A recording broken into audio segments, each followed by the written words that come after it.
Hitler's hidden women. The dark truth no one ever told you. In the dim corridors of the Third Reich, where fear whispered louder than truth, there existed a secret few dared to investigate. Women whose names never appeared in official records, whose faces were hidden behind curtains of propaganda, and whose lives were quietly erased by a regime obsessed with control. But among these shadows lies a question that has troubled historians for decades. What did Adolf Hitler truly fear? And why were the women closest to him forced into silence? The story begins not with a public figure, but with a young girl in Vienna, Geli Raubal.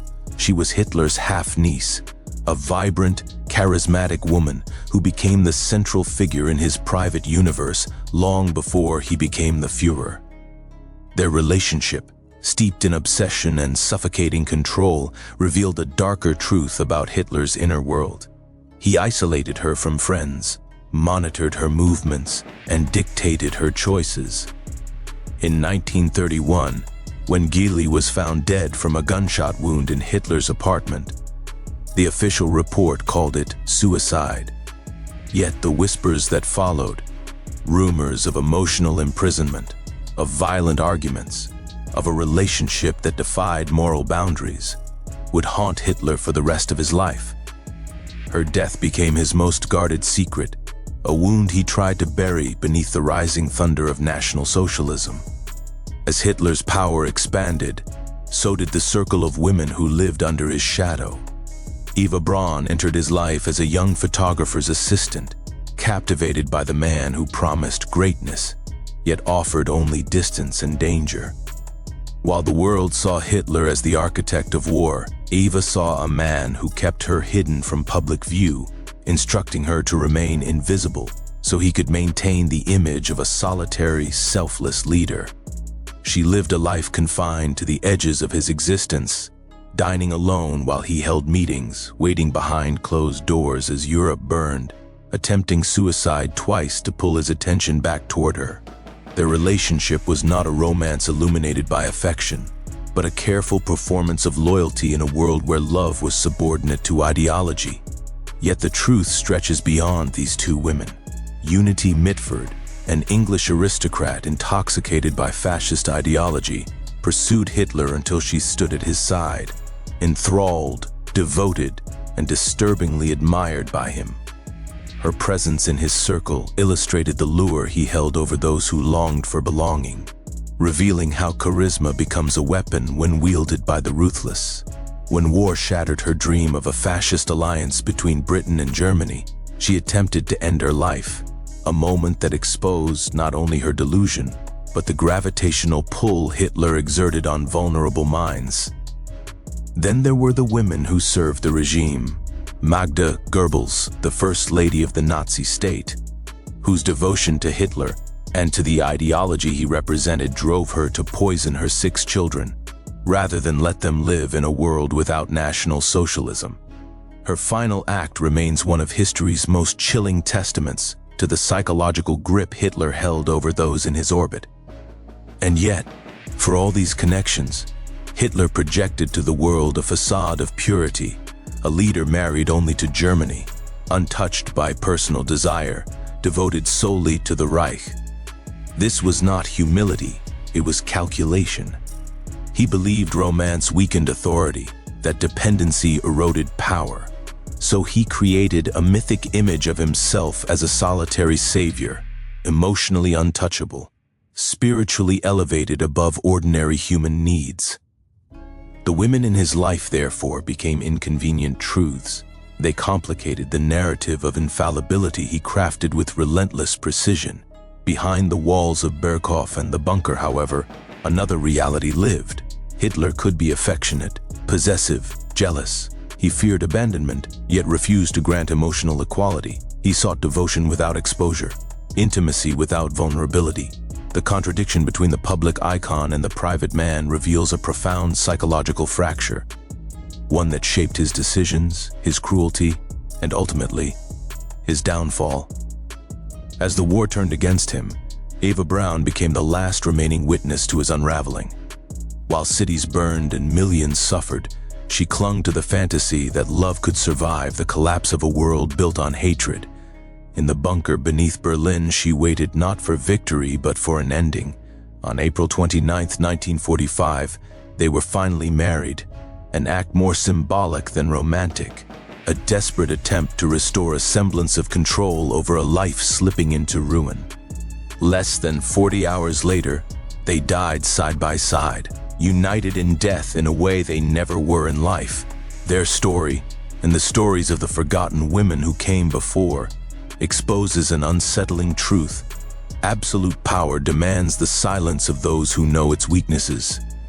These women were not merely companions. They were the keepers of secrets, the mirrors reflecting the man behind the myth. And for that reason, history buried them, until now. Their lives remind us that tyranny is not built solely on armies or ideology. It is also constructed from fear, manipulation, and the quiet suffering of those trapped closest to its center. Behind every authoritarian regime are individuals whose stories remain untold, whose voices were lost in the noise of conquest and destruction. When we study Hitler's hidden women, we uncover more than the private life of a dictator. We expose the anatomy of control, the psychology of obsession, and the devastating consequences of dehumanizing devotion.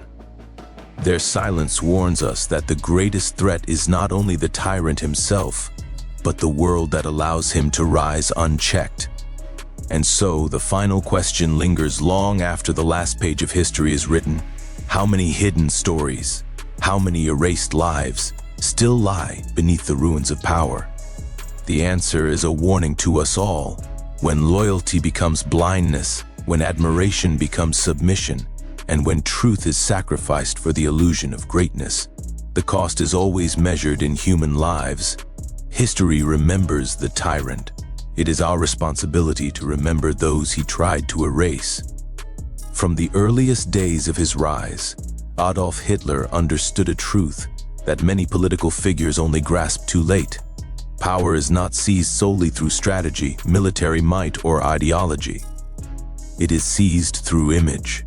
It is shaped in the minds of millions who never meet the man himself, who never hear his private words, but who believe in the illusion he constructs. For Hitler, this illusion became the most essential weapon in his arsenal. He needed to appear unique, untouchable, chosen by destiny, and elevated above the trivialities of ordinary men.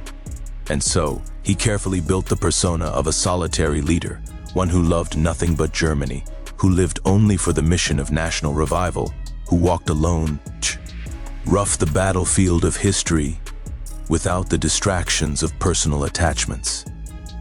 What the world saw was a man consumed entirely by politics, by vision, by purpose.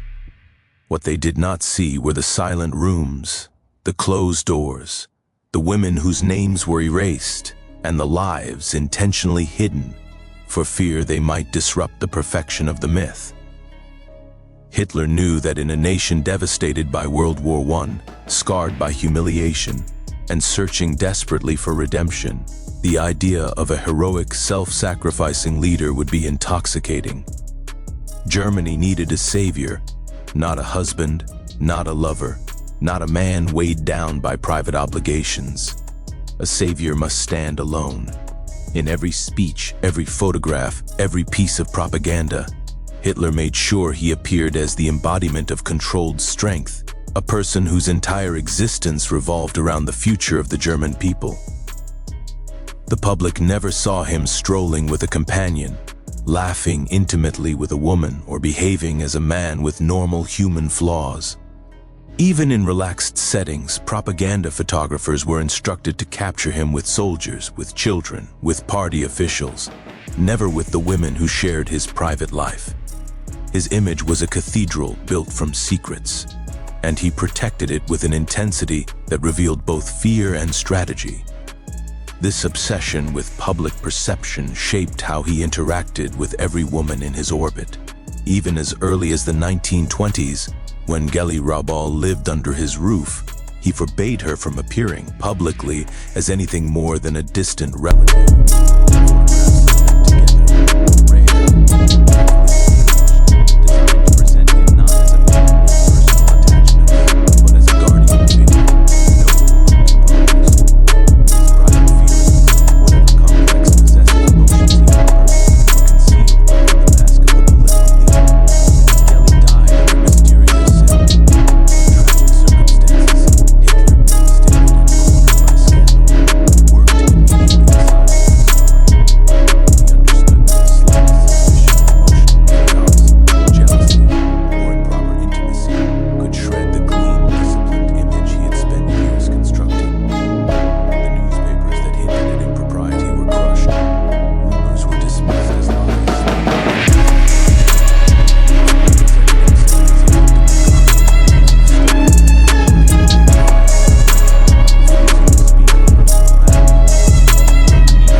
public persona. For nearly 14 years, she lived hidden from the nation he commanded. The German people did not know her name. Many high-ranking officials rarely saw her. She lived in the shadows by his command, because admitting her existence would shatter the illusion of Hitler, the ascetic visionary. He often said that a political leader belonged to the people, not to any woman. But this was not a statement of moral principle. It was a calculation. A leader who appeared romantically involved risked jealousy, criticism, and the erosion of mystique. To Hitler, a wife or a public companion made a leader seem ordinary, relatable, even weak. And weakness was unacceptable to a man whose power relied on a belief in his superhuman devotion to Germany. Eva was instructed never to walk beside him in public, never to appear at significant events, never to act as a partner in any conventional sense. She was allowed to exist only in private spaces, at the Berghof, in secluded gardens, behind the curtains of the bunker. She lived in a gilded prison created by a man who needed her devotion but could not foe. R&D the world to see it. Even when she attempted to take her own life, twice, Hitler responded not with public concern, but with warnings that any scandal could be politically devastating. Her suffering was secondary to the preservation of the myth. This deliberate separation between public image and private truth extended to every part of the Nazi propaganda machine. Joseph Goebbels, the architect of Hitler's public identity, ensured that newspapers, posters, films, and radio broadcasts portrayed Hitler as a figure above ordinary human desires. Photographs of him surrounded by children were used to suggest compassion. Images of him alone in grand halls or walking through landscapes suggested a man communing with destiny. The public never saw him dancing, flirting, or celebrating privately. He was always composed, always serious, always devoted. This image captivated millions, leading them to believe that Hitler lived a life of self-denial, sacrificing personal happiness for national revival. In reality, he demanded luxury, loyalty, and emotional submission from those closest to him. But such truths were forbidden from reaching the eyes of the German public. Even foreign diplomats and journalists, when meeting Hitler personally, were carefully guided through a theatrical performance designed to confirm the myth. His office was staged with symbolic objects, his demeanor controlled, his interactions measured to convey authority without warmth. He rarely allowed any woman to be present in diplomatic settings unless absolutely necessary, and even then they were positioned as staff or assistants, not companions. Everything was choreography. This cultivated loneliness became a vital part of Hitler's psychological grip on the German people. A solitary leader appears stronger, more resolute, more focused. He becomes a symbol rather than a man, a vessel for national dreams' wrath, than an individual with private needs. By hiding his relationships, Hitler maintained the illusion that all his energy, all his sacrifice, all his time belonged to Germany. It made his followers feel chosen, special, deeply bound to him. This emotional connection became one of the most powerful weapons of the regime, fueling fanatic loyalty even as the war descended into catastrophe. Yet this image came at a cost. The women hidden behind the myth paid for it with isolation, despair, and erasure. Eva Braun spent most of her life waiting in empty rooms, forbidden to share her existence with the world. Her letters reveal a woman torn between devotion and loneliness, desperate for recognition from a man who refused to acknowledge her publicly. Others, like Unity Mitford and Magda Goebbels, were drawn into Hitler's orbit by the grandeur of the myth, only to find themselves trapped in a reality far darker than the image suggested. Their suffering became invisible casualties of a lie crafted for political advantage. As Hitler's empire crumbled, the myth he constructed began to collapse as well. In the final days of the bunker, there was no more space for secrets. The solitary leader, the man married only to the nation, finally revealed his hidden companion. Eva Braun, denied acknowledgement for years, was abruptly elevated to the role of wife only hours before their deaths. Their marriage was not an act of love, but a final attempt by Hitler to reclaim a sense of control, to impose order on a world unraveling around him. The moment he had feared for years, the exposure of his private life, became irrelevant in the face of destruction. And so, the carefully maintained illusion crumbled in silence as the bunker walls shook and the Reich came to an end. When historians reflect on the era, they find that the myth of the solitary leader was not merely deceit, it was a powerful psychological tool. It shaped how millions perceived him, how they justified his decisions, and how they followed him into disaster. By hiding his relationships, Hitler did not simply conceal personal truths. He engineered a cult of personality that blurred the boundary between man and symbol. And once a leader becomes a symbol, he becomes far more dangerous. For symbols do not doubt, do not love, do not yield. They demand total devotion, and often they receive it. The story of Hitler's hidden relationships is therefore not a mere curiosity from the past. It is a reminder of how easily a carefully crafted image can blind a nation. It teaches us that the distance between illusion and reality can determine the fate of millions, and it warns us that when a leader strives to appear superhuman, he may be hiding truths that reveal something far more fragile, far more human, and far more dangerous than the myth suggests.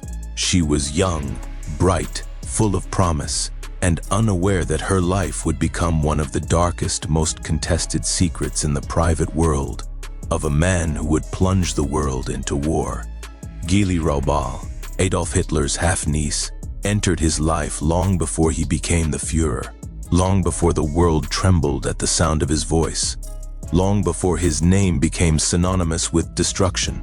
She was simply a girl in her early 20s, drawn into the orbit of a man whose ambitions had already begun to consume every part of his identity. Yet behind the facade of leadership, behind the calculated discipline he displayed in public, lay a private fragility, a storm of possessiveness, insecurity, and emotional dependency that few ever witnessed. Gysi became the unfortunate witness, the unwilling participant, and ultimately the tragic victim of this hidden inner world. Their story began in the late 1920s, when Hitler was rising through the tumultuous landscape, Weimar Germany. To the public, he was transforming into a force of political energy, fiery, charismatic, and resolute. But at home, he was a man seeking control, grasping for stability, and finding in Gysi a presence he could shape, confine, and claim. He moved her into his Munich apartment under the guise of guardianship. To outsiders, it seemed like a generous gesture, an uncle helping a young relative pursue her education. But those who entered the apartment, those who heard the arguments behind closed doors, saw a different picture. Hitler monitored her movements, restricted her friendships, and dictated every aspect of her daily life. He controlled when she went out, who she met, what she wore, what she studied, and how she behaved. Gysi lived not as a free young woman, but as someone trapped in the emotional gravity of a man who had not yet learned to separate affection from domination. Witnesses later recalled scenes of jealousy that seemed almost theatrical in intensity. If Gysi spoke casually with another man, Hitler's temper ignited. If she expressed interest in pursuing a relationship, he forbade it with explosive anger. Even simple freedoms, a walk alone, a letter sent to a friend, became matters of interrogation and suspicion. His behavior revealed not love, but obsession. The precision and control he demanded from his political movement bled into his personal life, turning Gysi into an object he believed he must possess entirely. His need for power reached far beyond rallies and speeches. It extended into the very fabric of human relationships. And Gysi, caught at the center of this psychological vortex, began to experience the suffocating weight of his inner instability. Those close to them would later describe their arguments as intense, volatile, and deeply unsettling. Gysi was spirited, independent-minded, someone who longed for a life beyond the cloud. Claustrophobic walls of Hitler's apartment. She wanted to travel, to study singing, to form her own identity. Yet every attempt at autonomy collided with Hitler's increasingly rigid expectations. He followed her, questioned her, interrogated her every choice. In private, the man who commanded political masses with frightening authority revealed insecurities that were startlingly raw. When Geli resisted him, he fluctuated between explosive rage and desperate pleading, unable to accept that anyone, especially she, could slip beyond his control. The emotional tension between them grew into a quiet, suffocating crisis, one that neither of them could escape. By 1931, Geli's distress had become visible to those around her. She confided that she felt imprisoned, that she no longer recognized her life, that Hitler's demands had become unbearable. She wanted to leave Munich, to pursue a future on her own terms, perhaps even to be with a young man she cared for. But Hitler refused. Reports from the period describe a final argument, one of their most severe, where Geli insisted on leaving and Hitler forbade it with absolute fury. The details of that confrontation remain obscured by time, but its consequences shook Germany's political landscape for decades. On September 18, 1931, Geli Raubal was found dead in Hitler's apartment with a gunshot wound to her chest. The pistol belonged to Hitler. The official report labeled it a suicide. The police offered no deeper inquiry, but the questions began immediately. Why had the door been locked from the outside? Why were witnesses silenced? Why did Hitler rush to shut down all discussion of the incident? Why were her letters destroyed? Why was her body whisked away before a thorough investigation could take place?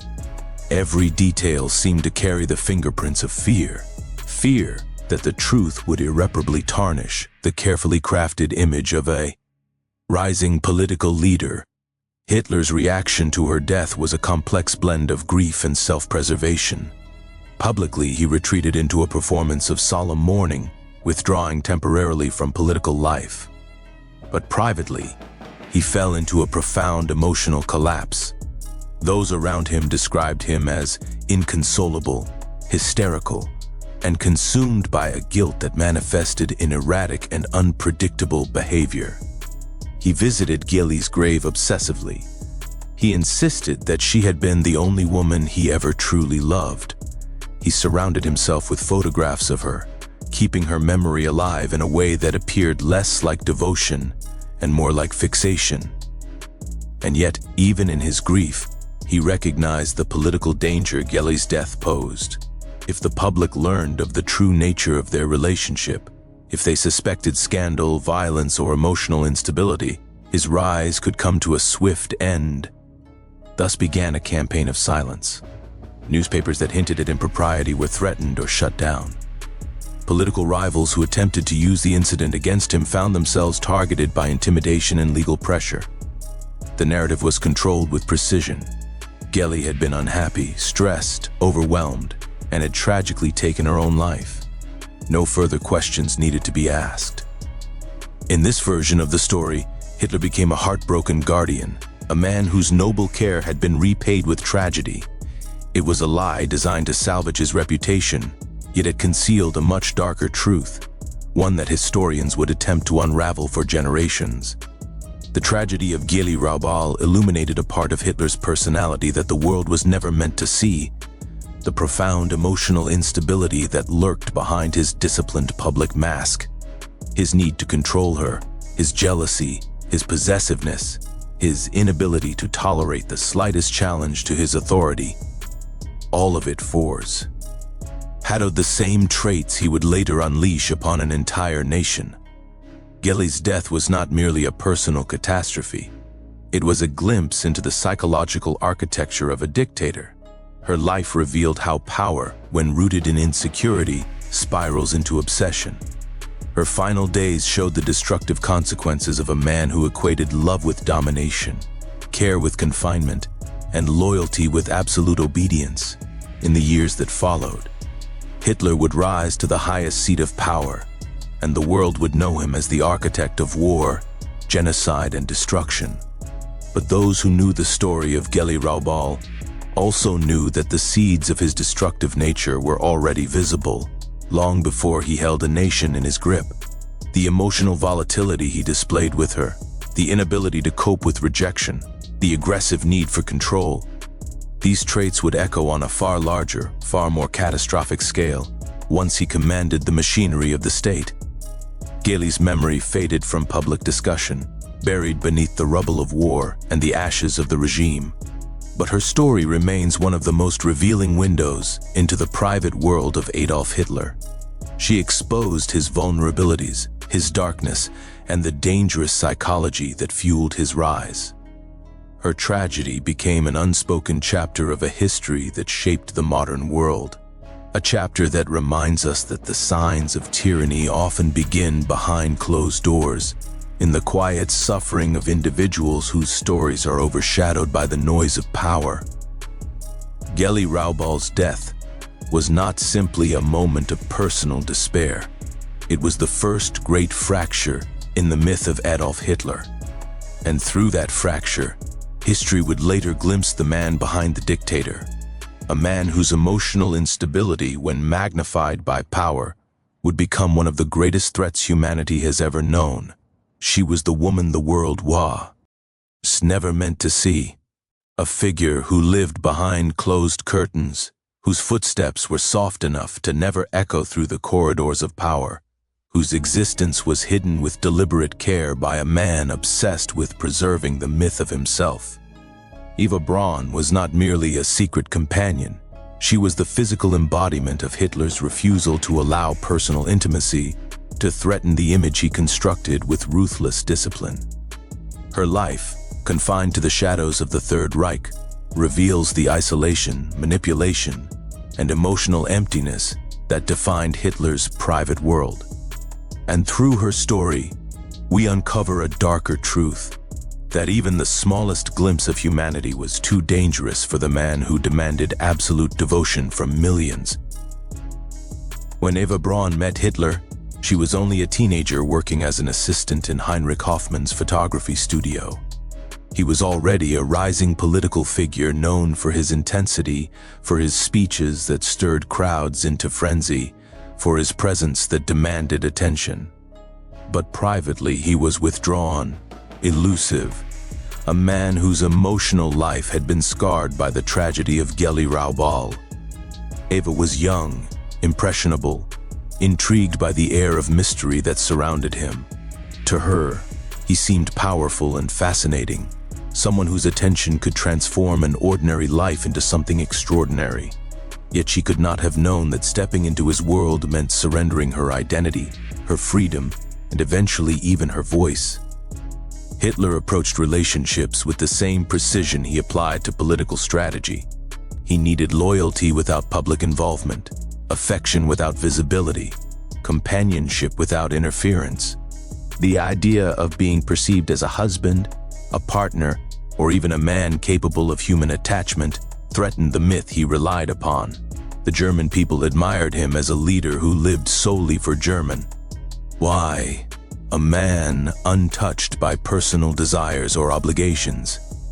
To introduce Eva into this carefully constructed narrative would shatter that illusion. It would make him mortal, and so he hid her. From the beginning, Eva understood, or was made to understand, that she could never stand beside him in the light. She was forbidden from attending public events, forbidden from accompanying him to official gatherings, forbidden from appearing in political photographs. She did not dine with his generals or sit with his advisors. She was excluded from conversations about the war, excluded from state decisions, excluded from every space where history was being shaped. Even at the Berghof, Hitler's mountain retreat, she lived on a parallel track, present yet invisible, near him, yet never truly allowed into his world. Those who visited the Berghof often recalled seeing her at a distance, moving quietly through rooms like a ghost in a home that was never truly hers. She entertained the wives of officials, hosted tea gatherings, or posed for private home movies that would never see public release. But she remained deliberately separated from the machinery of power.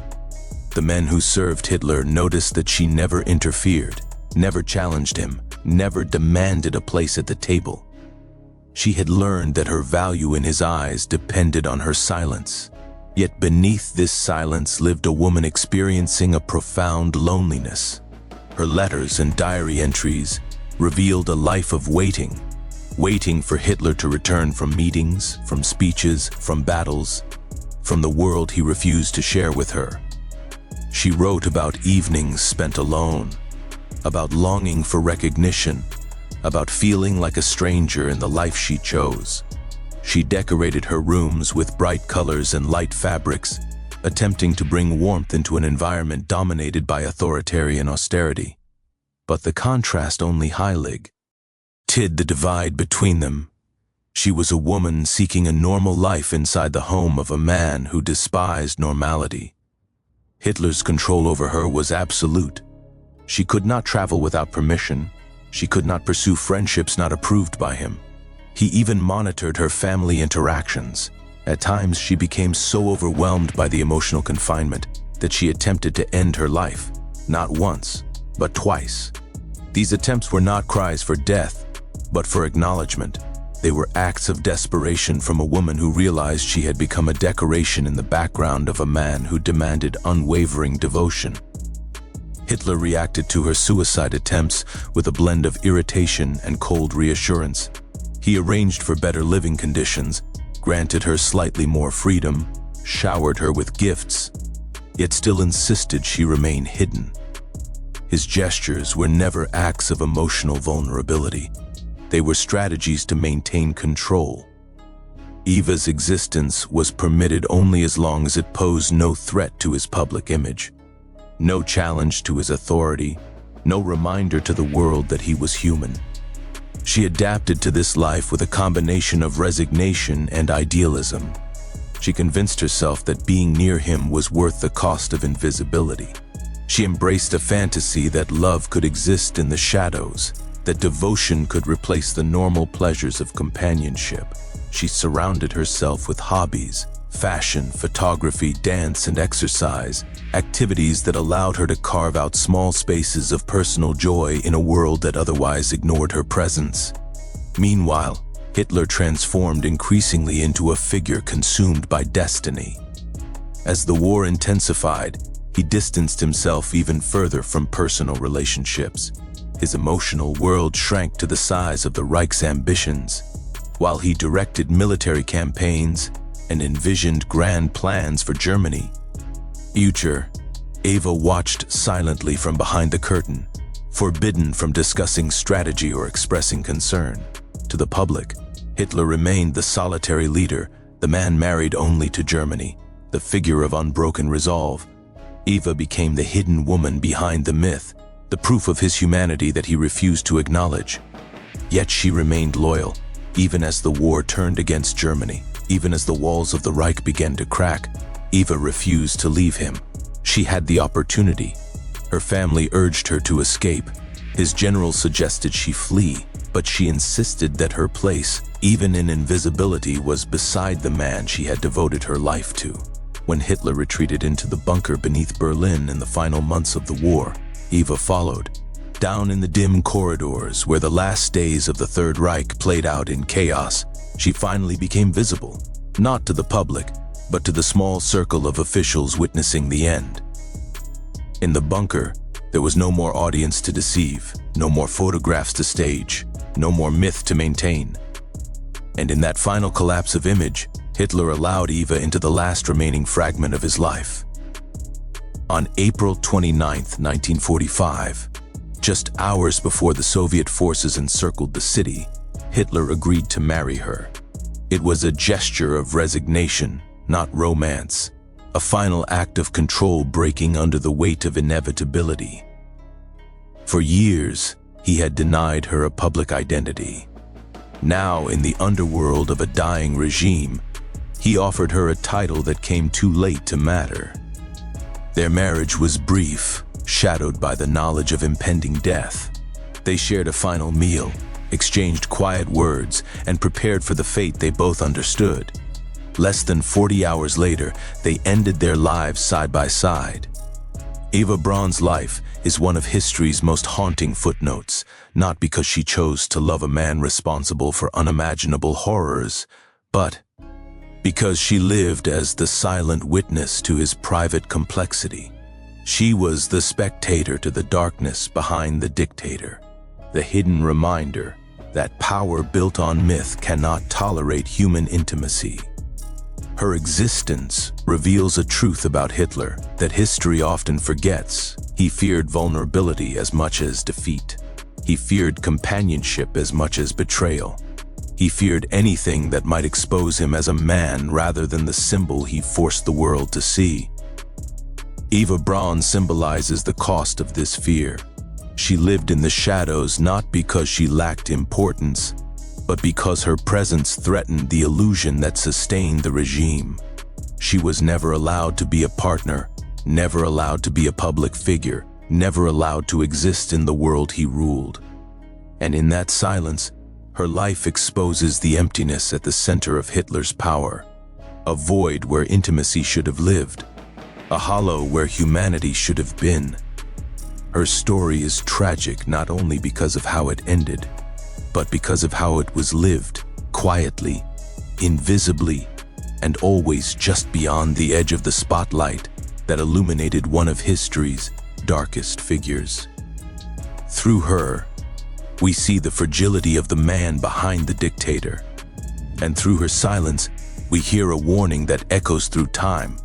The more power demands isolation, the more dangerous it becomes, not only to the world it seeks to dominate, but to the human beings trapped inside its shadow. The silence that surrounds the private lives of dictators is never accidental. It is constructed, brick by brick, lie by lie, omission by omission, until it becomes as impenetrable as a fortress. In Adolf Hitler's world, this silence was not merely a political tool, it was a weapon. And nowhere is that weapon more evident than in the way he concealed the women who orbited his life, shaped his moods, absorbed his anger, and witnessed the fragments of humanity he effused to show the world. To understand the power of these hidden figures is to understand the fragile, unstable machinery of Hitler's inner universe, an emotional landscape defined by control, secrecy, and a fear of vulnerability that shadowed every decision he made as the leader of Nazi Germany. In public, Hitler projected the image of an ascetic, unmarried Führer who belonged solely to the German people. He repeatedly claimed that he had no private life, that his only romance was with the nation itself, and that marriage or family would distract him from his destiny. This was a calculated myth, one that helped him cultivate a fanatical, almost religious devotion among many Germans. Women across the Reich saw him as a heroic, self-sacrificing figure. Men viewed him as a disciplined visionary who had abandoned personal pleasure for national greatness. But behind the closed doors of the Burghof and the Reich Chancellery, the truth was far darker, far more complicated, and far more revealing. The private Hitler was not the iron-willed commander immortalized in propaganda posters. He was a man plagued by emotional extremes, tormented by insecurity, and deeply dependent on the women he hid from the public eye. These women, Geli Raubal, Eva Braun, Unity Mitford, Winifred Wagner, and others, did not merely drift around his life. They filled voids he could never admit existed. They witnessed his rages and his collapses, his obsessions and his tenderness, his theatrical self-pity and his grandiose dreams of domination. In their presence, he could momentarily step away from the crushing weight of political strategy and military command. Yet he also used them as mirrors, reflecting back to him the image he wanted to believe in, the savior, the martyr, the genius misunderstood by the world. The most revealing example of this dynamic was his relationship with his half-niece, Geli Raubal. She arrived in his life when he was climbing the ladder of political influence, still forging the identity that would one day terrify the world. With Geli, Hitler displayed a possessiveness that bordered on obsession. He controlled whom she spoke to, where she went, what she wore, and even what she studied. This was not love, it was domination disguised as affection. Witnesses described him as alternately paternal, jealous, and authoritarian, a man terrified of losing emotional control, even as he demanded absolute obedience from millions. When Geli died in 1931 UN, their mysterious circumstances officially ruled a suicide. The event shattered him emotionally. He locked himself in a room, refused to eat, and descended into a grief so deep he could barely function.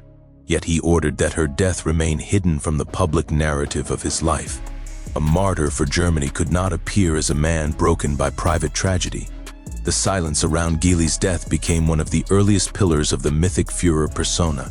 The pattern continued with Eva Braun, a woman who spent over a decade in a shadow so carefully maintained that many Germans had no idea she existed until the final days of the war. Eva was not permitted to attend state functions, appear in public, or even be photographed at Hitler's side. She lived at the Berghof like a ghost, present, yet officially non-existent.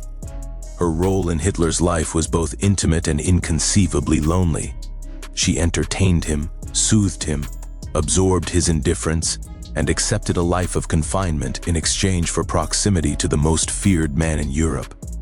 Her presence also reveals a different side of Hitler's character. He relied on her to maintain an illusion of normalcy, to escape briefly into a private world of film reels, small talk, and domestic routines, suspended far above the smoldering realities of the world he was tearing apart. Hitler's relationships with women also served a political purpose. He used his image as a supposedly celibate leader to encourage female devotion to the Nazi Party. Millions of German women saw him as a paternal figure, a moral guardian, even a protector. The Nazi propaganda machine amplified this image relentlessly.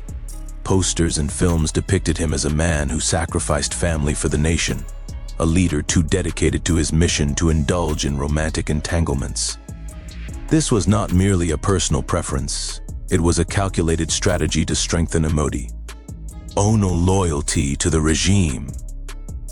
The more Hitler appeared untouched by human weakness, the more the public believed in his infallibility. His hidden women were a threat to this mythology, so they were erased, not for their sake but for his. Inside this constructed world, Hitler's emotional dependence on secrecy became a defining feature of his psychological makeup.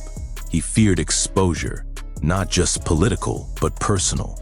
Any revelation of his private vulnerabilities, desires, or relationships risked undermining the carefully manufactured aura of authority he wielded over the Nazi state.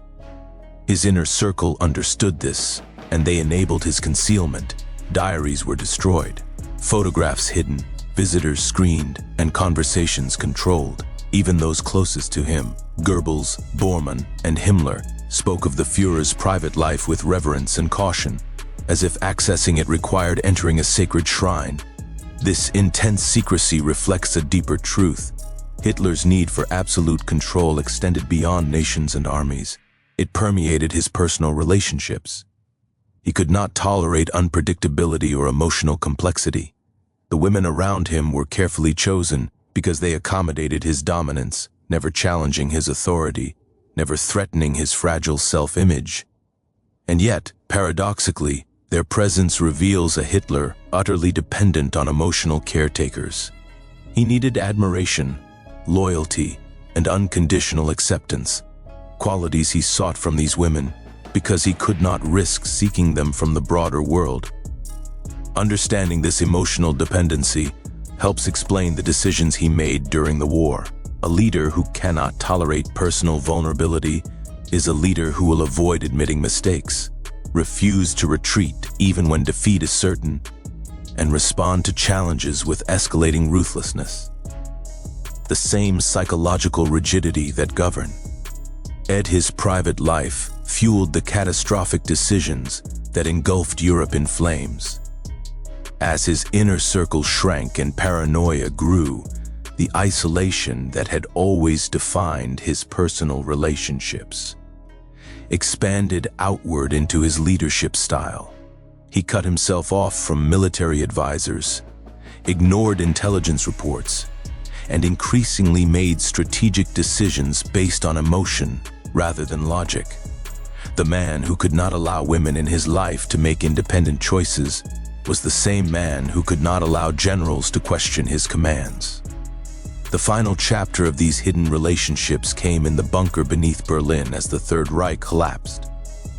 Eva Braun, who had spent years in the shadows, refused to abandon him. For the first time, Hitler allowed her to step briefly into the light. In a private ceremony witnessed by only a handful of loyalists, he married her, less than 40 hours before they both died. It was a final, quiet acknowledgement of the companionship he had kept concealed for so long. But even this act was shrouded in tragedy. Their marriage was not a celebration of life, it was a farewell performed under the crushing weight of defeat. Eva, who had waited her entire adult life to be recognized as his partner, became his wife only at the moment when everything else had been reduced to rubble. The secrecy Hitler imposed on the women in his life serves as a mirror reflecting a truth that historians too often overlook.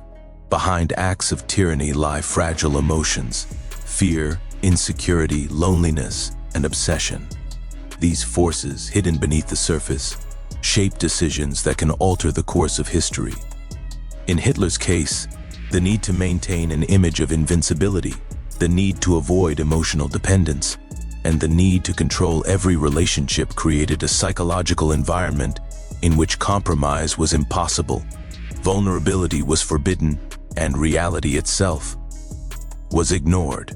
When we study these hidden women, we do not merely uncover private stories, we uncover the emotional architecture of a dictator. We see how personal secrecy became political strategy, how emotional suppression became national policy, and how the inability to confront inner weakness led to catastrophic decisions that reshaped the world.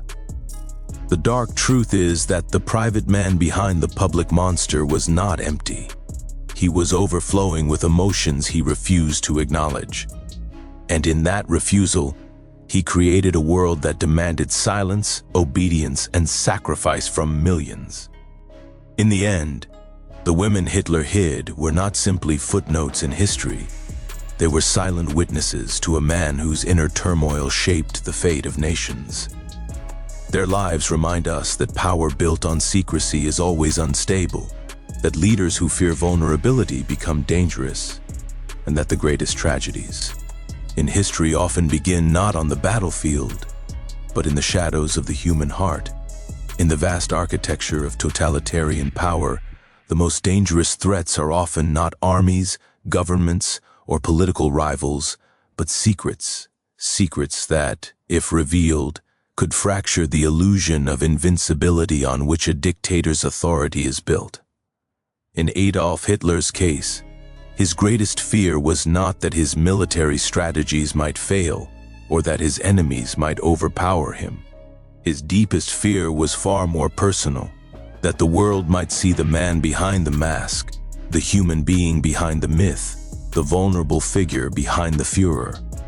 The women he hid, each one carefully kept in silence, each one pushed into the shadows of his constructed legend, represented a crack in the facade he spent years perfecting.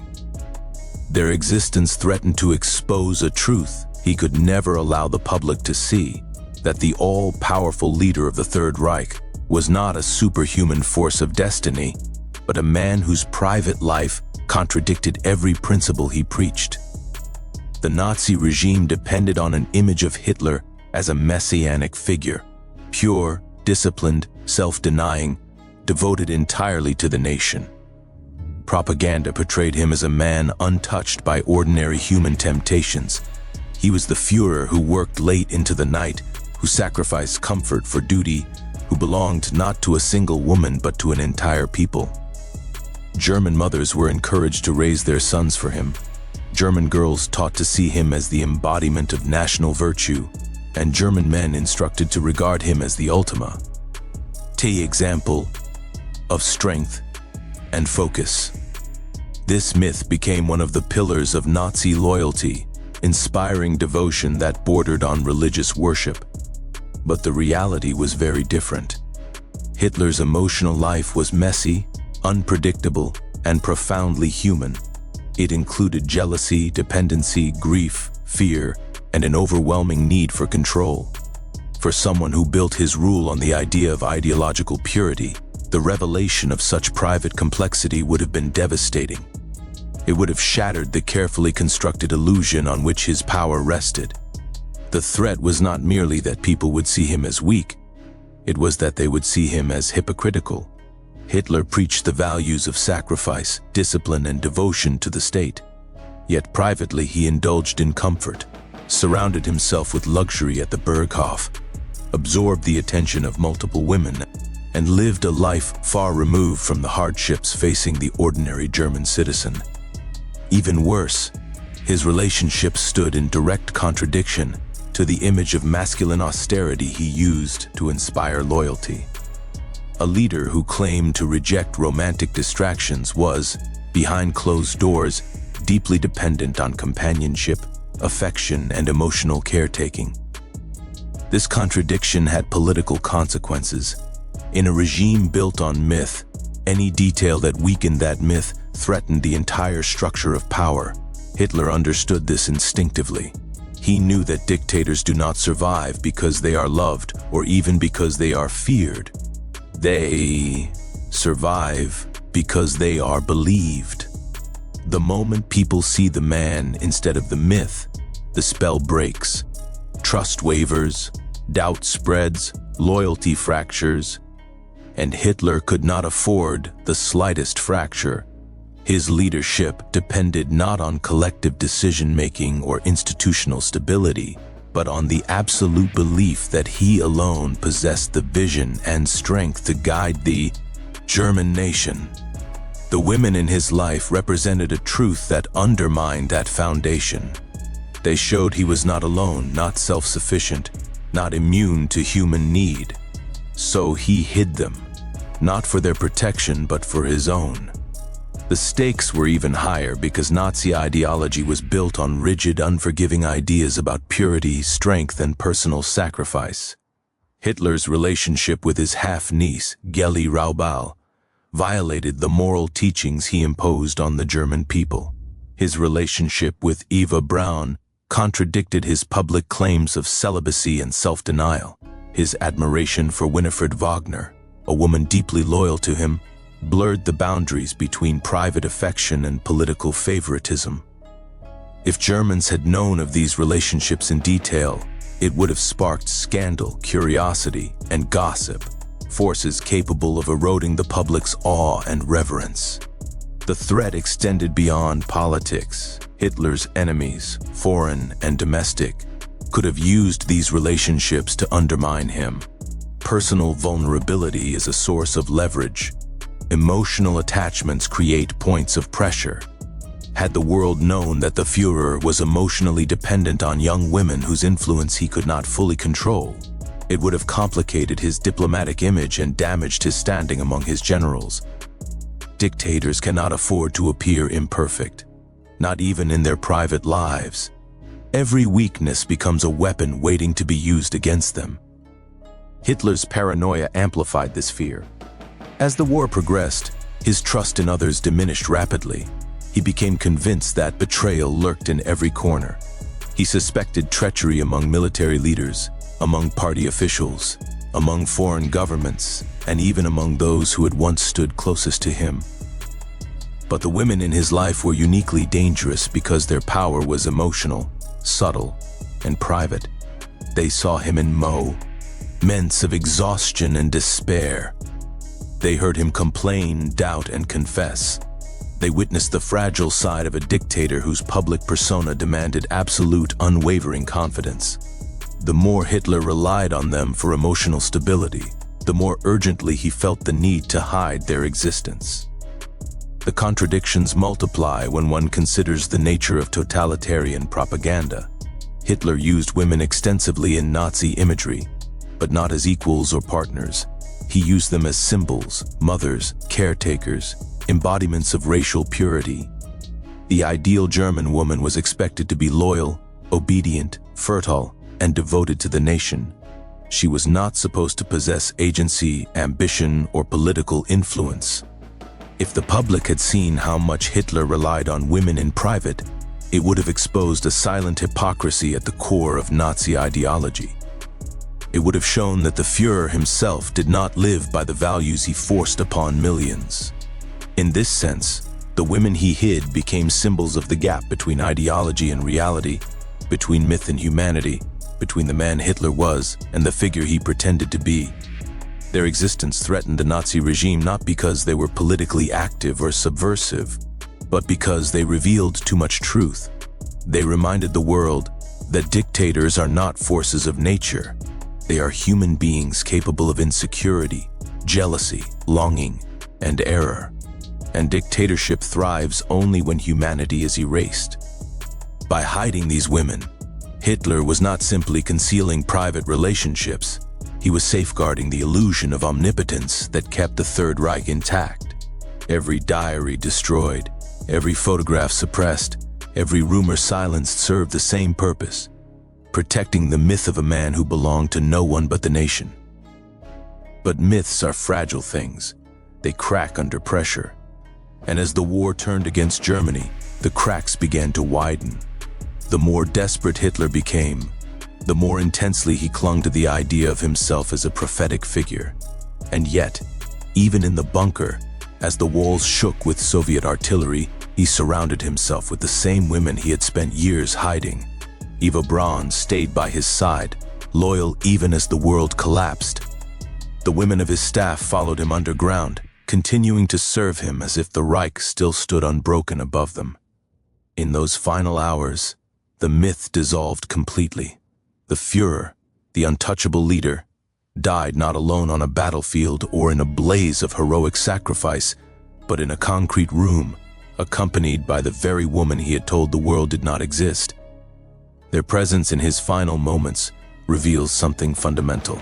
For all his speeches, all his proclamations, all his visions of destiny and empire, Hitler remained a man dependent on human companionship, yet too afraid of that dependency to ever admit it.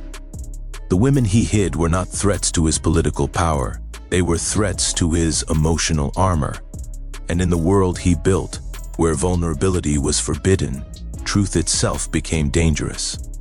The dark irony is that these women, kept in silence during his life, became reflections of his downfall after his death. Their stories exposed the fractures in his image, the contradictions in his ideology, and the profound insecurities that shaped his decisions. They revealed that Hitler's power was not as absolute as it appeared, that his control was not as perfect as he claimed, and that his mythology was built not on strength, but on fear. Fear of exposure, fear of weakness, fear of being seen for who he truly was. And that is the greatest threat they represented, not scandal, not controversy, but truth.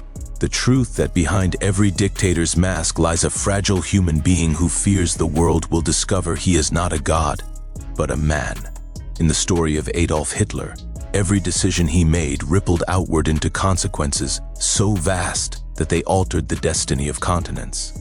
But to understand why those decisions unfolded as they did, one must look not at the public figure shouting from podiums or issuing commands from military maps, but at the man behind the curtains, shaped, influenced, and sometimes emotionally destabilized by the women he kept hidden from the world. Their existence, though concealed, played a quiet yet profound role in shaping his personality, his temperament, and the way he exercised power. In their presence, Hitler was not the mythical Führer adored by millions. He was a man wrestling with insecurities, impulses, and emotional storms that would ultimately spill out into the decisions that changed history. Influence does not always come from direct political involvement. Often, it emerges in more intimate, subtle environments. Small gestures, emotional responses, private conversations, moments of vulnerability. With Hitler, these moments were not shared with ministers or generals. They were shared behind closed doors with the women who lived in the shadows of his life. And because Hitler ruled through emotion rather than rational strategy, those private emotional influences, however hidden, seeped into the decisions that determined the fate of nations. One of the clearest examples is the psychological chaos created by his relationship with Geli Raubal. Her death in 1931, whether suicide or not, unleashed a storm within him. He spiraled into a deep depression, withdrew from public life, and struggled to regain emotional stability. This dark grief shaped the Hitler who would later seek absolute control over his party, over his people, and eventually over entire countries. The trauma from losing Geli became a quiet engine driving his obsession with dominance, his intolerance for dissent, and his need to impose his will on everything around him. People often overlook that dictators, like all humans, are shaped by emotional wounds. For Hitler, the chaos of that personal tragedy hardened him, deepened his fanaticism, and amplified his need to create a world where nothing could ever escape his control again. Eva Braun, too, influenced his inner world, not through political discussion but through her ability to create what he called a bubble of normalcy. In her company, he avoided politics entirely. She brought lightness, triviality, entertainment, moments of artificial calm that allowed him to retreat from the consequences of his own decisions. But this escape had its own dangers. As the war escalated and Germany faced catastrophic losses, Eva's presence allowed Hitler to construct an emotional fantasy space where defeat could be ignored, where reality could be softened, where the illusions of destiny could be maintained. His generals begged him to face the truth of the collapsing front. Yet Eva's domestic world at the Berghof offered him a refuge from responsibility, a place where he could watch films, sip tea, and believe, if only for an evening, that the world was still under his control. In these rooms, insulated from the suffering of millions, he delayed crucial decisions, clung to fantasies of reversal, and refused to confront the catastrophic consequences of his own strategy. The presence of women in his closest inner sanctum created another consequence. It reinforced Hitler's desire to appear infallible.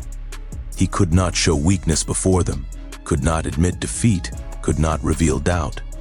And this emotional rigidity soon became political rigidity. The fear of losing face, even in private, spilled into his public role, making him increasingly incapable of compromise. He would not retreat. He would not negotiate. He would not revise plans. To change course would require acknowledging error, a vulnerability he refused to show to anyone, especially the women who saw him not as a godlike figure, but as a man. Unity Mitford, the British aristocrat infatuated with him, created yet another dangerous influence. Her admiration fed his ego, reinforcing his belief that his ideology possessed universal appeal even among foreign elites. She became a symbol in his mind, a sign that his message was not confined to Germany, but resonated abroad. Her devotion strengthened his delusions of grandeur, contributing to his conviction that Britain might eventually align with him, or at least remain neutral. This misconception shaped his early war strategy, influencing decisions that ultimately proved disastrous. Later, when Unity attempted suicide after Britain declared war on Germany, Hitler became emotionally distraught. Though he concealed it publicly, those around him observed a shift in his temperament. He became even more distrustful of foreign leaders, even more convinced that emotional loyalty mattered more than political strategy. Winifred Wagner, another woman in his private world, exerted influence not through romance but through cultural devotion. She nurtured his belief that he was a world historical figure, the savior of German art and culture. Her reverence deepened his sense of destiny and justified, in his own mind, the escalating ruthlessness of his actions. When someone is repeatedly told they are chosen by history, their decisions begin to mirror that illusion. Hitler's belief in his own infallibility did not emerge solely from party ideology or military triumphs. It was reinforced by the private adoration he received from people like Winifred, who saw him not as a politician, but as a cultural redeemer. Even the women of his staff, secretaries, attendants, aides, played their part in shaping his inner world. They created an environment of obedience and comfort, where Hitler was shielded from criticism. They laughed at his jokes, admired his stories, and provided him with a sense of being unchallenged, unquestioned, and unquestionably right. This bubble of emotional affirmation contributed to his belief that his instincts were flawless, that he alone possessed the moral and intellectual clarity to guide Germany. The more they treated him as a visionary, the more he believed it. The more dangerous his decisions became. The consequences of this emotional ecosystem were severe. As the war progressed, Hitler grew increasingly cut off from reality. He trusted fewer generals, dismissed more reports, and isolated himself within a shrinking inner circle, dominated by people who reinforced his illusions. The women in his life, intentionally or not, became part of this isolation. They did not challenge him, did not question his decisions, and did not confront him with the suffering his choices caused. Their presence provided comfort, but comfort can be deadly when given to a man whose power rests on domination, ideology, and violence. It is not that these women shaped specific policies or military orders. Their influence was deeper, more psychological. They nourished the emotional patterns that underpinned Hitler's decisions. The need for control, the refusal to admit error, the belief in destiny, the desire for adoration, the aversion to vulnerability. These emotional patterns guided Hitler's leadership far more than rational strategy ever did. When he ignored the advice of his generals at Stalingrad, when he insisted on fighting to the last man, when he refused to evacuate civilians, when he prioritized ideological purity over military logic, these decisions did not come from strategic calculation. They came from the psychological impulses shaped and reinforced in the private world where he hid his women. As Germany crumbled, these emotional influences became even more destructive. Hitler withdrew from reality entirely, relying on Eva Braun and the remaining women in the bunker to shield him from the truth of his collapsing empire. They continued to smile, to serve tea, to pretend normalcy in an environment where nothing was normal anymore. Their presence, tragically, allowed Hitler to maintain the illusion that he still had control. Even as the Soviet army closed in, he clung to this illusion until the very end, issuing impossible orders, condemning civilians to death, and demanding loyalty from a nation that had already been destroyed. The final days in the bunker revealed the full weight of these consequences. Surrounded by women who had remained loyal despite everything, Hitler finally confronted the truth he had spent years avoiding. Not the truth of military defeat, but the truth that the myth of the Führer, the invincible leader, the man of destiny, was collapsing. And when that myth died, he could not live without it. In the end, Hitler's downfall was not caused solely by his enemies or his failures on the battlefield. It was rooted in the emotional world he created, one where truth was softened, flaws were hidden, doubts were suppressed, and illusions were nourished by the people he kept closest. The women he concealed from history did not cause the war, but they shaped the man who waged it. Their influence was subtle, silent, woven into the private spaces where Hitler's darkest decisions were born. And their presence reminds us that even the greatest horrors in history are often rooted not in ideology alone, but in the fragile, hidden chambers of the human heart. In the shadows of Adolf Hitler's private world, a darker truth unfolds, one that reveals not just hidden relationships, but hidden psychological fractures. These fractures did not remain confined to private rooms, to whispered conversations, or to the quiet halls of the Berghof. They seeped outward, shaping the way Hitler governed a nation, commanded armies, and made decisions that would lead millions to death. To understand his political behavior, one must trace the lines back to their origin, to the moods he hid, the obsessions he nurtured, the insecurities he concealed, and the emotional storms witnessed only by the women he kept out of public sight. These women did not cause his ideology, but they exposed what lay beneath it, a mind ruled not by discipline or logic, but by impulses, fears, and erratic patterns that echoed across the entire Nazi state. Hitler's psychological instability was not a secret to those who lived closest to him. His private staff, especially the women who served as his secretaries and companions, observed a man whose moods swung rapidly from euphoria to despair. He could spend hours speaking with manic enthusiasm about grand visions for the future, only to fall into a brooding silence moments later.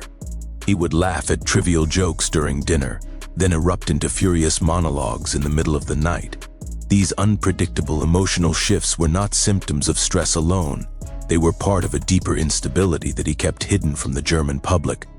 But those who witnessed it firsthand, Eva Braun, Traudl Schunke, Christa Schroeder, and the other women in his inner circle, saw the real man behind the propaganda.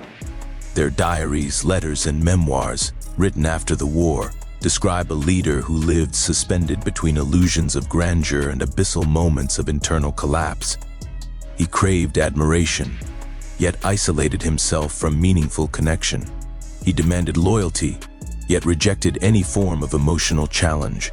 He presented himself as a stoic warrior, yet privately he acted with the vulnerability of a man constantly fighting against his own insecurities. These women saw how easily he became overwhelmed, how desperately he needed to be admired, and how fiercely he rejected any truth that threatened his self-created mythology. This instability shaped his political decisions in profound ways. Hitler's inability to handle emotional distress made him intolerant of dissent. Anyone who challenged him, even with facts, triggered feelings of insecurity that he could not bear. Instead of reassessing his plans, he dismissed the advice as betrayal. The same patterns seen in his personal relationships, his need for dominance, his fragile ego, his desire for absolute control, manifested in his governing style. His generals learned quickly that disagreeing with him meant risking humiliation, demotion, or even death. Thus, the inner emotional mechanisms of one man became the operational blueprint of an entire military machine. The women closest to him also observed another crucial psychological trait: his compulsive need for admiration and theatrical validation. Hitler did not simply want to be obeyed. He wanted to be worshipped. This desire stemmed from deep emotional voids, from years of rejection and failure in his youth, from the loneliness that followed him into adulthood. In the presence of women like Unity Mitford and Winifred Wagner, who idolized him, Hitler found the emotional reinforcement he craved. Their adoration fed his grandiosity, confirming for him that he was destined for greatness. This private validation strengthened his public megalomania, leading him to believe that no force on earth could challenge him. Even when facing impossible odds, he clung to delusions of victory, trusting his intuition over military logic. Another element of his psychological instability was his obsessive need for purity, an internal fixation that spilled outward into genocidal policy. This obsession did not emerge solely from ideology. It grew from his personal need to control and sanitize the world around him. The women he kept near him were carefully selected, loyal, non-confrontational, emotionally dependent, and absolutely devoted. They reinforced the idea that his personal environment must remain unchallenging, clean, orderly, predictable. This need for psychological purity translated directly into his political worldview. What he demanded in his private life, he demanded on the world stage, a landscape free of anything he perceived as threatening, unclean, or chaotic. The monstrous policies of persecution and extermination were far more than political strategy. They were extensions of his internal fears, projected onto entire populations. His eating habits, sleeping patterns, and daily routines further reveal the depth of his psychological instability. Hitler suffered from chronic insomnia, night terrors, digestive issues, and bouts of trembling and anxiety. The women in his private circle often found him pacing late into the night, ranting about betrayal and destiny, unable to rest. These nocturnal anxieties fed his paranoia during the day. He became convinced that enemies surrounded him, rivals inside the party, traitors among the generals, saboteurs within civilian ranks. His inability to regulate his emotional state made him increasingly distrustful. And this paranoia, again, shaped the actions of the Nazi regime. The endless purges, the arrests, the show trials, the executions. These were not signs of strength, but signs of internal psychological collapse.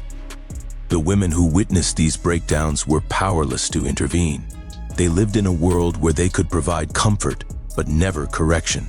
Their presence gave Hitler emotional support, but also enabled his delusions. They were loyal, nurturing, and kind, but in their silence, they unknowingly contributed to the bubble that allowed his instability to expand unchecked. They laughed at his jokes, even when war approached disaster. They reassured him when he doubted himself. They shielded him from uncomfortable truths.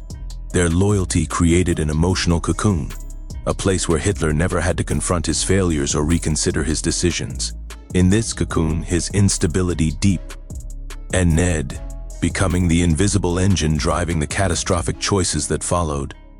Even his final decisions in the bunker reveal the same psychological patterns the women had seen for years.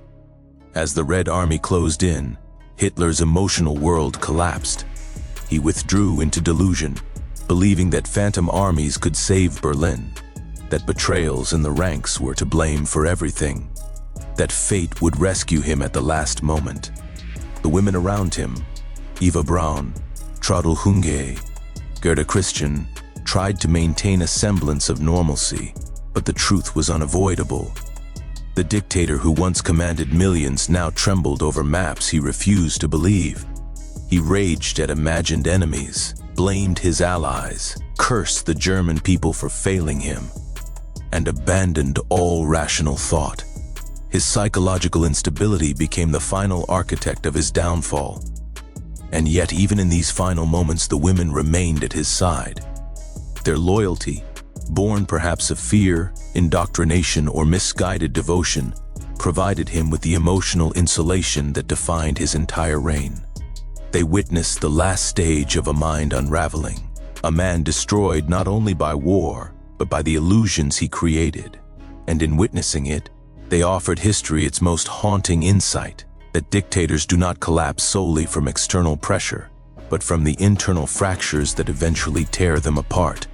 Hitler's psychological instability, hidden from the world but visible to the women around him, was not a private flaw.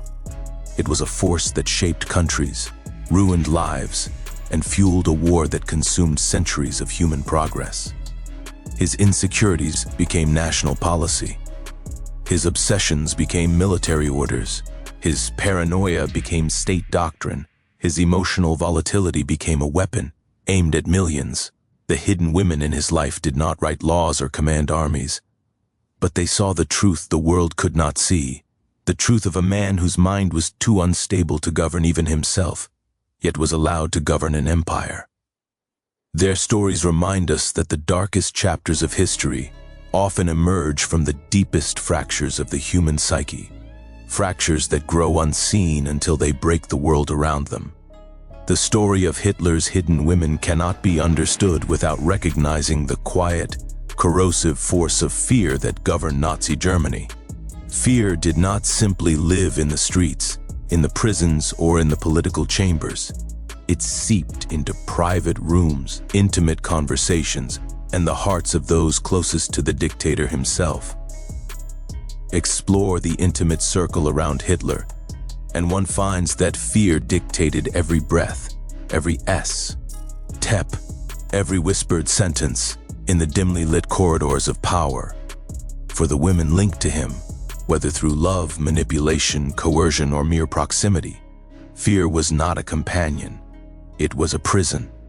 And in that prison, silence became both armor and sentence. In the regime Hitler built, loyalty was demanded, obedience was worshipped, and betrayal was punished with ruthless precision. But in his personal life, the stakes were even higher.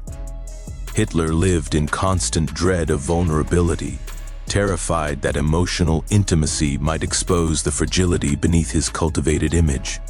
He projected the persona of an untouchable leader, a man devoted exclusively to Germany's destiny, someone above earthly attachments.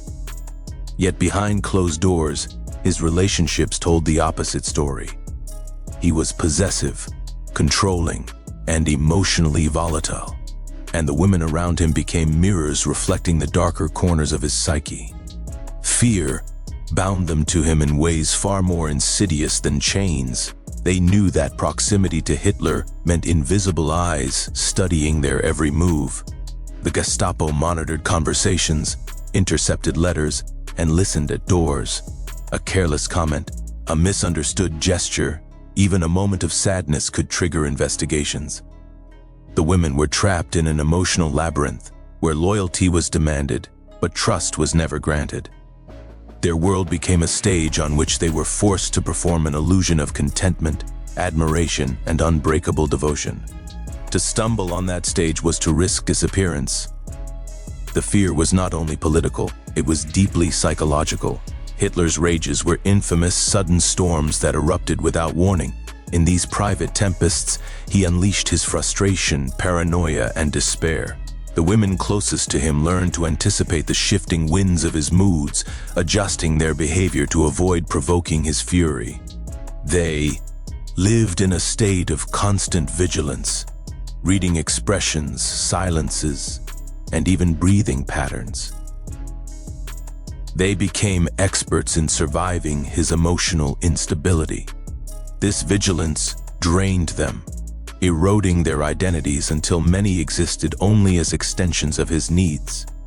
This climate of fear produced devastating consequences. Several women in Hitler's orbit attempted suicide, and some succeeded. Their tragedies were not merely the results of personal distress, but symptoms of a deeper, systemic collapse of psychological autonomy. Their lives were not entirely their own. Their emotions were monitored, their choices were restricted. They were expected to worship him, tolerate his unpredictable temper, and sacrifice their well-being in service of an idealized image he demanded but never reciprocated. The emotional suffocation left them with few avenues of escape. For some, death became the only door that remained unlocked. Fear was also a weapon Hitler used deliberately. He understood its power intimately. He wielded it to control his followers, to eliminate his enemies, and to shape the loyalty of those around him. In his private life, he employed it to ensure absolute devotion. He told his closest female companions that their love for him required silence, anonymity, and total self-renunciation. He convinced them that revealing their relationship would endanger him, and by extension, Germany itself. By transforming affection into sacrifice, he manipulated their emotional vulnerability. Their devotion became twisted into a tool for his advantage. They believed that the more they suffered, the more loyal they became. And that loyalty, unchallenged and unchecked, deepened their entrapment. The regime reinforced this dynamic. Women around Hitler were treated not as individuals with desires and dreams, but as instruments of propaganda, symbols of purity, submission, and idealized femininity. These expectations suffocated them further, placing them on pedestals they could neither step down from nor breathe upon. They were required to embody perfection, even as they unraveled within. Their personal fears blended with public obligations, creating a psychological environment where authenticity was impossible. Fear also shaped their perception of the world beyond Hitler's circle. They knew that leaving him emotionally or physically, was not a realistic option. The consequences were too severe. Some had witnessed the mysterious disappearances of acquaintances who had fallen out of favor. They understood the Gestapo's capabilities. They recognized that in a regime where millions were persecuted, their own safety hung by a thread. So they endured. They smiled when expected. They laughed at forced moments. They concealed their despair behind the mask the regime demanded they wear. And all the while, the walls closed in around them. This fear created a moral corrosion that extended beyond their personal suffering. It influenced events that shaped the course of the war. Their silence allowed Hitler's delusions to grow unchecked. Their inability to challenge him emotionally contributed to his increasing isolation, feeding the fantasies and paranoia that drove catastrophic decisions. As his world shrank, so did the voices capable of offering perspective. Those closest to him, paralyzed by fear and conditioned to avoid conflict, became echoes instead of mirrors. They reflected his distorted visions back to him, reinforcing the very impulses that would plunge Europe into devastation. The consequences of this dynamic stretched far beyond private chambers. The fear that ruled Hitler's intimate circle influenced his public leadership. His need for control escalated. His sensitivity to perceived betrayal deepened. His obsession with absolute loyalty intensified. And these psychological patterns shaped military decisions, domestic policies, and wartime strategies. The emotional dysfunction in his private life bled into the mechanisms of the state. When a leader governs through fear, that fear becomes the nation's heartbeat. And in Nazi Germany, that heartbeat pulsed through every decree, every speech, every command. The devastation that followed was immense. Entire communities were destroyed. Millions were murdered. The world's moral landscape was scarred. And at the core of this destruction lay a man driven by insecurity, paranoia, and emotional fragility, traits nurtured, reinforced, or quietly tolerated within the silent walls of his private relationships. The women who lived in that silence did not wield political power, yet their enforced silence played a role in shaping the psychological environment that influenced Hitler's choices. Their suffering, though personal, became intertwined with the suffering of the world. But their fear also leaves us with a deeper, more universal warning. It reminds us that tyranny often begins in quiet places, private rooms, intimate relationships, moments when people feel too afraid to speak. It grows when individuals surrender their voices, their truth, and their autonomy to someone who thrives on domination. It strengthens when fear becomes normalized, when silence becomes habitual, when obedience becomes a refuge. And it reaches its most monstrous form when a leader's private demons are allowed to shape public destiny without resistance or accountability. The story of fear in Hitler's hidden relationships is not merely a historical study. It is a mirror reflecting how psychological manipulation can escalate into political catastrophe. It teaches us that unchecked power is dangerous, not only in grand decisions, but also in the smallest, most personal interactions. It warns us that silence, especially when born of fear, can become a force that shapes history in the darkest of ways. And so, the narrative of these women, isolated, silenced, consumed by fear, stands as more than a tragic footnote in the story of the Third Reich. It is a reminder of the fragile boundary between private sins and public horrors. Their suffering reveals a truth that history often forgets, that fear, once rooted deeply enough, does not remain confined. It spreads, it corrupts, it transforms human beings into shadows of themselves. And in the hands of a man like Hitler, it became a weapon that reached across continents, shaping a world plunged into unimaginable darkness. Today, their silent echoes urge us to remain vigilant, to guard our own lives, relationships, and societies against the subtle rise of fear-driven obedience. They remind us that even in personal spheres, the choice to stand, speak, or resist can ripple outward, altering the course of events in ways unseen but profoundly powerful. Their story, born in fear, becomes a testament to the necessity of courage.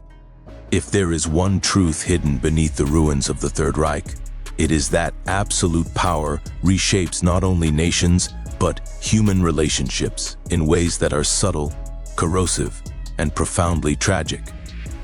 Behind the grand speeches, the military parades, the banners, and the terror, Adolf Hitler's private world was a laboratory of manipulation. In that world, the women closest to him became silent test subjects in an experiment built on dominance, secrecy, and psychological control. Their lives were not accidents of history, they were warnings, living evidence of how power can twist affection into possession, loyalty into invisibility, and devotion into a quiet, enduring captivity. The women connected to Hitler lived within a structure that mirrored the regime he created, a system where everything revolved around his desires, his insecurities, and his carefully curated image. They were not partners, they were props, figures who existed to soothe his emotional tempests, protect his ego, and maintain the illusion of a leader untouched by ordinary human need. The dictatorship he built outside was reflected in the dictatorship he imposed inside. And the consequences of that imbalance shaped not only their lives, but the path of history itself. To understand this dynamic, one must imagine the suffocating atmosphere that enveloped Hitler's personal companions. In public, he portrayed himself as a man utterly devoted to Germany, sacrificing personal happiness for national destiny. He repeated this narrative so often that many believed it. But behind closed doors, he demanded emotional attention, validation, and unwavering loyalty. Those around him were expected to conform to his moods, laugh at his jokes, absorb his frustrations, and mirror his worldview. He placed himself at the center of their emotional universe, and then punished them for orbiting too closely. This was domination disguised as affection. It was manipulation wrapped in the language of sacrifice. Hitler convinced these women that loving him required silence, endurance, and self-erasure. Their identities were slowly dismantled, replaced by roles he assigned: the devoted companion, the quiet admirer, the flawless embodiment of Aryan femininity. They became reflections rather than individuals, shadows rather than voices. And as their identities dissolved, so did their capacity to challenge, question, or resist the man they served. The manipulation was not always loud. Often, it was subtle. Quiet suggestions, carefully placed expectations, emotional rewards given sparingly, and punishments delivered through coldness or withdrawal. The women learned quickly that displeasing him brought storms of temper or icy dismissals that could last for days. His approval, rare as it was, became a lifeline. They pursued it with increasing desperation, unaware that the pursuit itself tightened the chains around them. At the core of Hitler's manipulation was his ability to exploit vulnerability. He gravitated toward young, impressionable, emotionally dependent women, whose admiration he could mold into obedience. He offered them attention that felt intoxicating, especially in a world where his position made such intimacy seem like a privilege. But that privilege came at a cost. Once drawn into his orbit, they found themselves isolated from friends, family, and normality. Their entire reality began to revolve around him. This isolation made manipulation easier and escape nearly impossible. His emotional dominance deepened further through secrecy. The women were forbidden to speak publicly about their relationship with him. Their existence in his life had to remain invisible to protect his carefully cultivated public image. But secrecy did not protect them. It imprisoned them. It meant they had no identity beyond the private moments he allowed, no social recognition, no legitimacy, and no psychological support. They lived in rooms where laughter was forbidden, windows were shuttered, and their emotional world shrank until it consisted of a single towering figure whose approval they could never fully secure. The truth is that the manipulation they endured was not merely emotional, it was strategic. Hitler understood that controlling his inner circle gave him greater control over his public life. Emotional stability was something he demanded from his companions because his own stability was fragile. He relied on them to absorb the anxieties he could not show to the world. He used their devotion to shield his ego from criticism and doubt. His insecurities were buried beneath their sacrifices, hidden behind their silence. This private manipulation spilled into the wider sphere of Nazi leadership. Just as he isolated the women in his personal life, he isolated his political advisors, playing them against each other, encouraging rivalry, feeding paranoia. He learned in personal relationships what he applied to the state, that a divided, fearful, emotionally dependent group is easier to control. The same tools, secrecy, emotional instability, favoritism, and withdrawal, became central to how he managed his generals and ministers. His private tendencies became public methods, shaping decisions that would devastate Europe. Yet while the political consequences of his leadership have been studied extensively, the emotional consequences for the women in his life remained shrouded in silence. Their suffering was psychological, quiet, and often invisible, yet deeply real. They endured emotional starvation, unpredictable outbursts, and psychological captivity. Hitler's presence dominated their lives so completely that many lost all sense of self-worth. They measured themselves through his reactions. They found meaning only in pleasing him.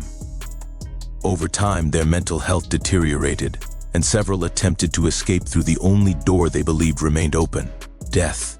Their tragedies reveal an undeniable truth. Emotional manipulation does not simply affect individuals. It can ripple outward, influencing the behavior of powerful men and the destinies of nations. In Hitler's case, the qualities he cultivated in private, domination, paranoia, emotional volatility, were the same qualities that shaped the horrors of his public rule. His inability to maintain healthy human relationships mirrored his inability to build a stable political structure. The chaos he inflicted on the women around him became the chaos he unleashed on the world. But beyond the historical details lies a deep, more universal lesson about power and human nature. Manipulation is often invisible while it is happening. It is built slowly, through small concessions, subtle compromises, and emotional dependencies that deepen over time. It thrives where there is imbalance, where one voice becomes dominant, where one need eclipses another, where one life is forced to shrink so another can expand. In Hitler's inner world, manipulation became so normalized that those living within it could no longer recognize how profoundly it had reshaped them. The tragedy of the women around him is that they were not villains, they were not architects of the regime, they were not political actors. They were victims of a man who used emotional power as ruthlessly as he used political power. Their suffering did not make headlines. Their pain did not appear in wartime reports. Their despair was not recorded in the historical archives of battles or treaties. But it was real, and it matters, because it reveals a side of tyranny often overlooked: the private cost, the intimate destruction, the human damage hidden behind the public persona of a dictator. Their stories force us to confront uncomfortable questions about how easily manipulation can take root, how quietly autonomy can erode, and how devastating the consequences can be when one person's emotional dominance goes unchallenged.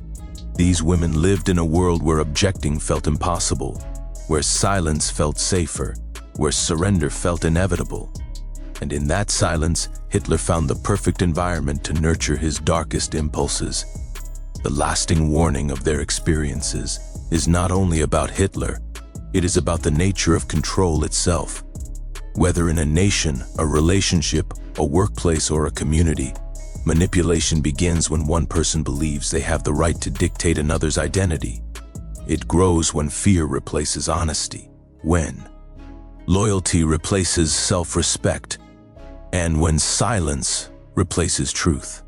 It thrives in environments where resistance seems futile, where dependency feels comforting, and where one person's desires overshadow the humanity of others. The women who fell under Hitler's influence remind us that the dangers of manipulation extend far beyond the private realm. A manipulated heart can become part of a manipulated system. A silent room can contribute to a silent society. A leader who dominates his inner circle may one day dominate an entire nation. Their stories are not merely tragic, they are warnings carved into history, urging us to recognize the early signs of domination, to safeguard emotional autonomy, and to resist the subtle erosion of identity. Because in the end, the most terrifying dictatorships are not the ones built by armies or enforced by laws. They are the ones that begin quietly, in vulnerable moments, in private conversations, in unequal relationships, where one voice slowly grows louder until it drowns out all others. And if there is anything history demands from us now, it is to listen to the voices that were silenced. Their suffering reminds us that power, when unrestrained, devours everything: nations, families, and even the inner lives of those closest to it. Their lives are a testament to the silent cost of tyranny, and a reminder that no society, no relationship, and no individual remains untouched when manipulation becomes the foundation upon which power is built.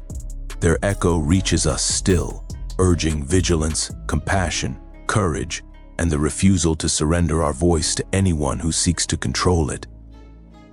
If the story of Hitler's hidden women reveals anything, it is the painful truth that history is not only shaped by the decisions of great powers, armies, and governments, it is also shaped by the invisible lives of those who stand in the shadows.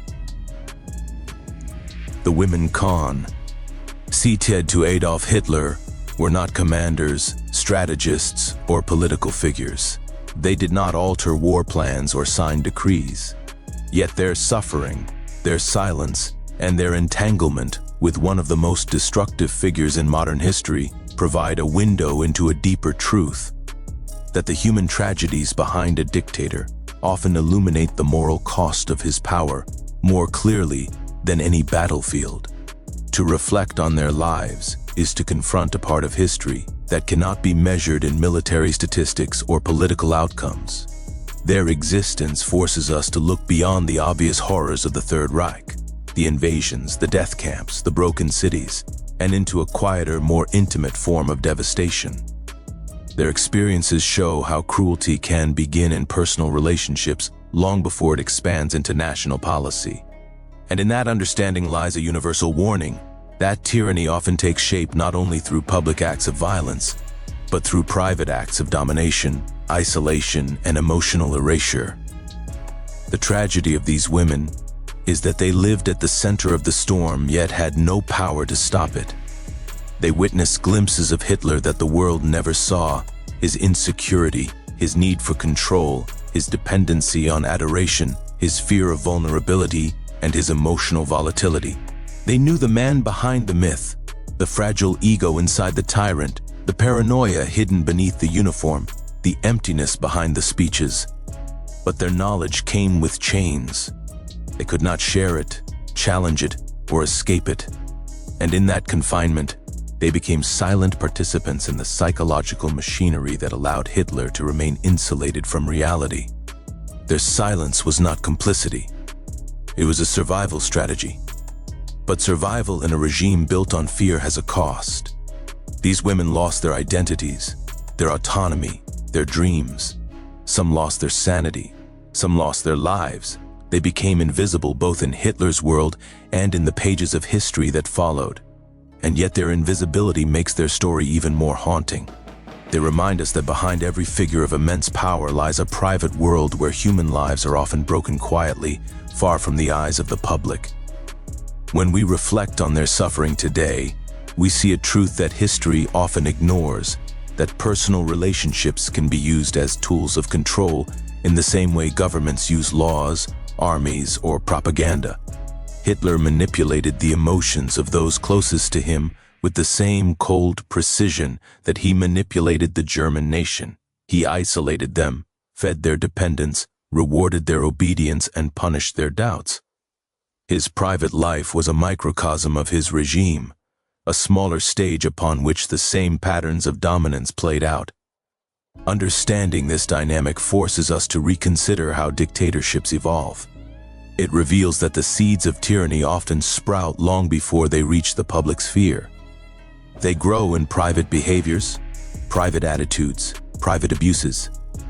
A person who feels entitled to dominate the emotions of others will rarely stop at the boundaries of domestic life.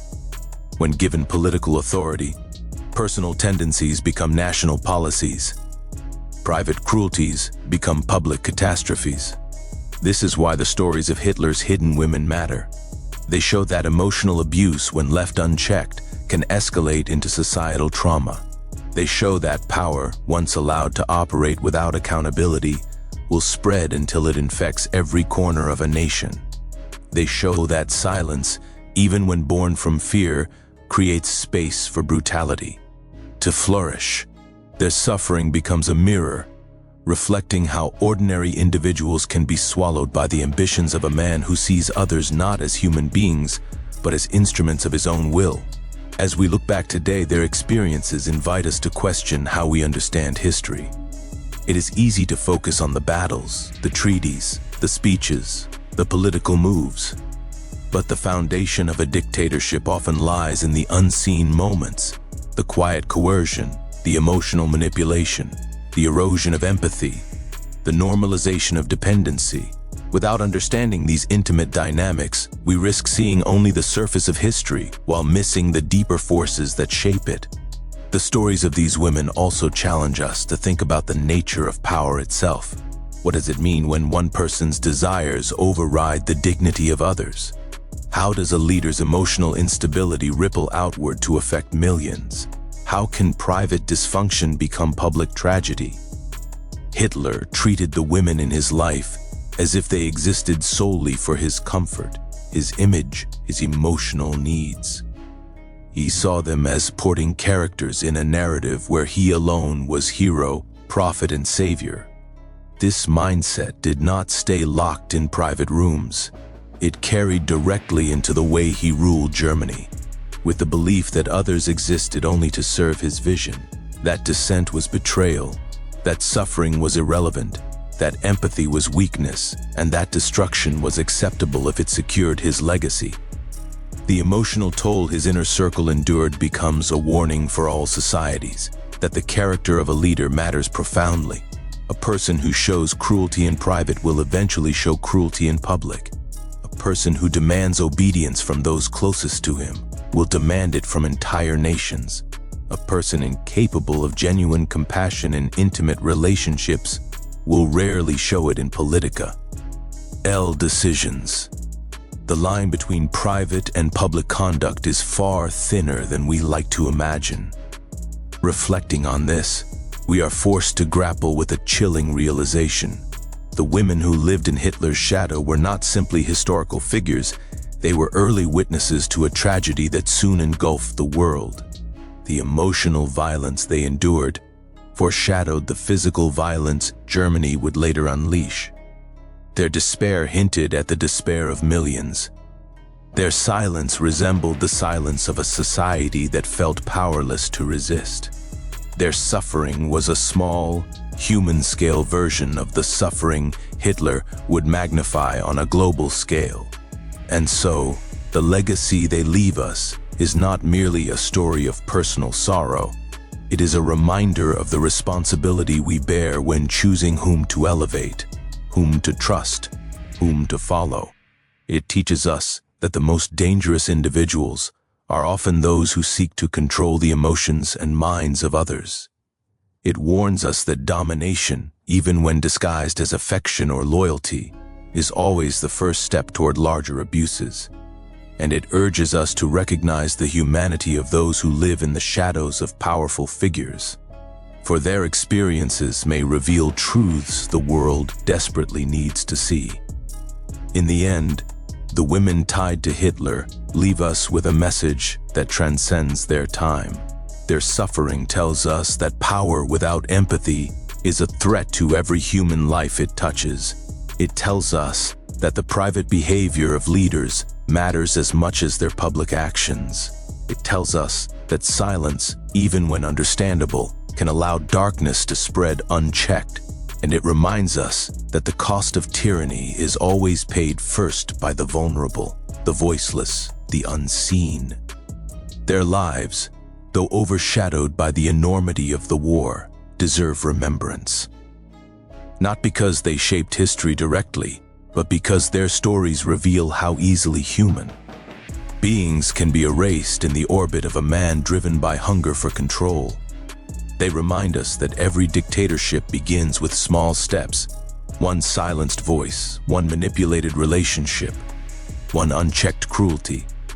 And from those small beginnings, entire nations can be led into darkness. So as we reflect on their fate, isolated, controlled, erased, we are left with a warning etched more sharply than any official record. When power demands silence, history demands vigilance. When authority crushes individuality, humanity must resist. And when one person's shadow grows so large that it darkens the lives of everyone around them, the world must remember that no tyranny rises alone. It rises, always, on the suffering of the unseen. Their stories are the voices that were never allowed to speak, and their silence is the lesson we cannot afford to forget.